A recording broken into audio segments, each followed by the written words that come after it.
huu, ndugu zangu, wananchi wenzangu pote mlipo, ni yule Juma Omari Sharifu almaarufu Al-Kasusu.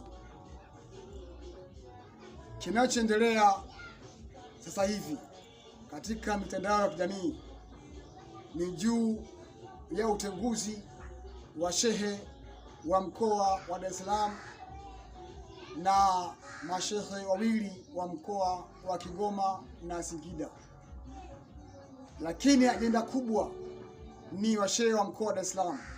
Mitandao ya jamii inamzungumzia yeye kila kukicha.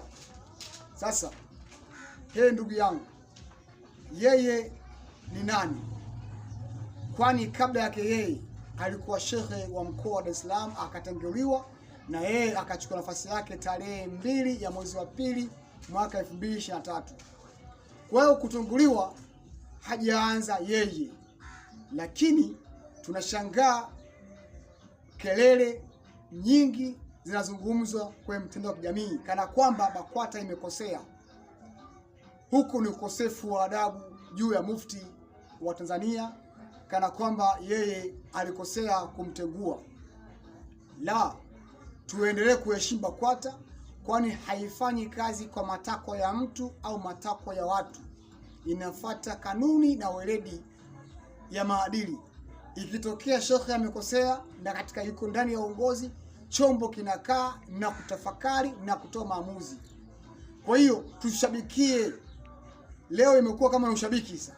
Mfano kama jana Ijumaa, kuna baadhi ya watu walikuwa hawaswali pale, wamejazana msikiti wa Kichangani kwenda kuswali naye ushehe wa mkoa wa Dar es Salaam. Huo ni ushamba na ushabiki ambao una msingi wote. Hata kwenye serikalini, mtumishi akikosea, rais anamtengua. Si hajabu, yeye nani? Kama alikosea ni mwanadamu, na taasisi ikaamua kuchukua hatua.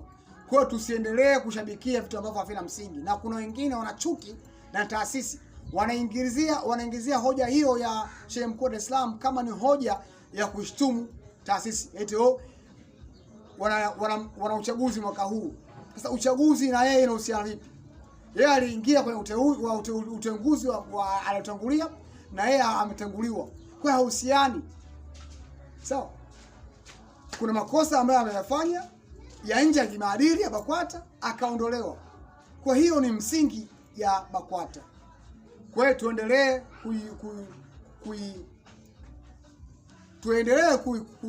kuisupport BAKWATA na kuheshimu BAKWATA kama ni baraza kuu la Waislamu Tanzania.